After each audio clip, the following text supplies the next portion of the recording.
Assalamualaikum warahmatullahi wabarakatuh. Ikuti dan kunjungi channel YouTube Maulizul Akbar NAD. Subscribe, like, share, komen.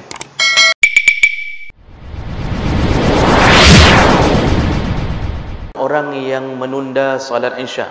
Nah, ini hubungannya tadi karena kita bicara tentang menunda-nunda. Nah, solat itu sebenarnya selama masih di dalam waktu, itu hak hamba untuk memilih waktu. Selama masih di dalam waktu, kita diberikan oleh Allah waktu. Innas salat 'alal mu'minina kitaban mawquta. Salat itu telah Allah tetapkan berdasarkan waktu. Dan Jibril yang mengajarkan Nabi waktunya. Jibril turun duhur, awal duhur, untuk kasih tahu Nabi ini waktu awal duhur. Besoknya Jibril turun di akhir duhur, supaya Rasulullah tahu ini waktu akhir duhur, yaitu mendekati asar. Jadi begitulah Jibril terus mengajarkan waktu salat. Untuk apa diajarkan waktu ini?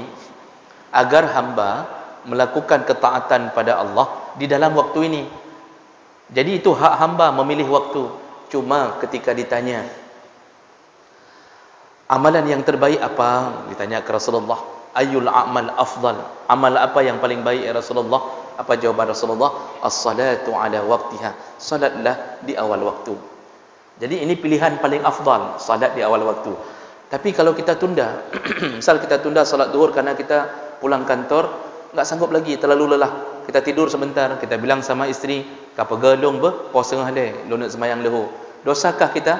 Tidak, karena masih salat di dalam waktu. Yang dosa mana? Yang tidak merencanakan salat. Namun tidak afdal. Bukan waktu yang terbaik. Waktu terbaik salat di awal waktu. Tapi khusus masalah Isya, khusus masalah salat Isya, itu ulama sepakat ada dua waktu yang afdal. Awal waktu dan akhir waktu. Pertengahan malam.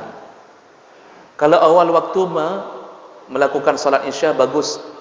Itu amalan Nabi. Namun Nabi pernah tidak keluar di waktu salat Isya.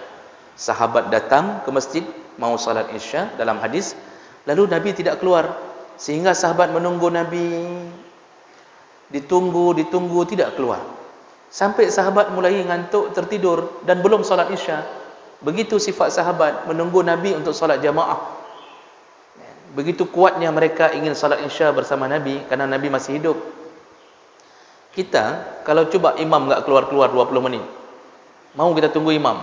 Mana ada, petak apa? Kita langsung kita petak. Mana ada cerita tak prehimum, hai dibi-dibi go imum kuno. Ni nak cerita tak sembahyang keroju. Kan begitu. Tapi masya-Allah sahabat sampai jam berapa mereka menunggu? Di pertengahan malam, jam 3-an Nabi keluar.